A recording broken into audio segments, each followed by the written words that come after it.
Did British TV star kill a child? Police probe whether Jimmy Savile was involved in death of abused child at care home. A man who claims he was abused said he saw Jimmy drag away a girl. Informant said the next day he was told by home's matron said she had died. Alleged incident happened at Rowcliffe Manor Children's Home near Leicester. Leicestershire Police said today that they are now investigating the claims. NHS Trust said they failed to find evidence that Jimmy Savile had ever visited. They said they found no reference to a death at the children's home. Directors believe sexual abuse of children is likely to have taken place. By Martin Robinson. Published 1322 Greenwich Mean Time, 26th of June 2014. Police are today investigating whether Jimmy Savile may have been involved in the death of a child during his 50-year campaign of abuse, it was revealed today. The male witness, who claims he was also sexually abused by the late DJ, said he saw Savile and a friend drag away a little girl who was found dead in Leicestershire the next day.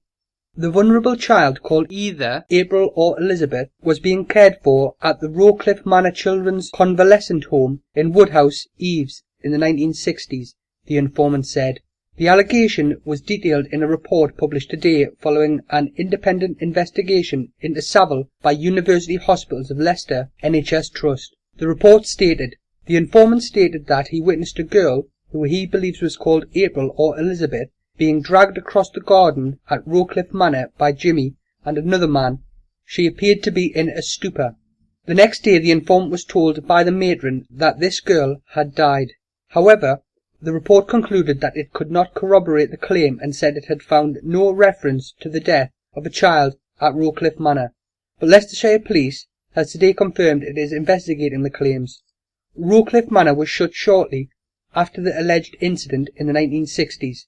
A spokesman for Leicestershire Police said, Leicestershire Police has received the report on Rowcliffe Manor and started an investigation to determine if abuse took place, and if so, to what extent.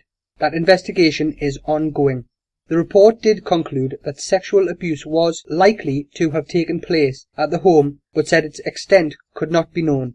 It added that it has not been possible to associate Jimmy Savile with the abuse, other than the claim made by the complainant, who was recovering from tuberculosis between the ages of 4 and 9.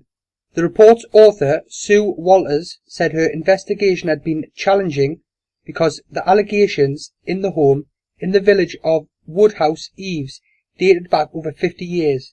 She concluded the evidence of 2 victims who alleged sexual abuse had taken place was convincing and has passed their complaints to police for further investigation.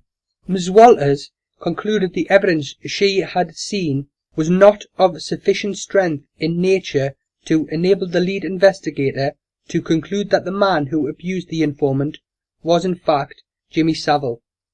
The victim's allegations first came to light when he contacted Operation U-Tree investigators, who have looked into hundreds of claims of abuse at Savile's hands, claiming he was abused by the former DJ on at least 4 occasions.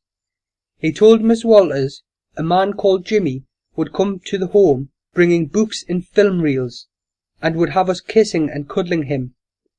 The victim told her he managed to make you feel loved and cared for, but had later abused him. On a few occasions the man said he and another little girl were taken to Rowcliffe in the back of a camper van by Savile and a male friend who had an Irish or Scottish accent. He said that when taken out of the home they would go to a motorway service station or for picnics. The alleged abuse took place between 1959 and 1964. Welcoming the findings, Carol Ribbons, the NHS Trust's nursing director, said the Trust already had very robust processes in place to protect children and vulnerable adults. However, we are not complacent and we are in the process of implementing the independent external investigators' recommendations from the report, added Ms. Ribbons.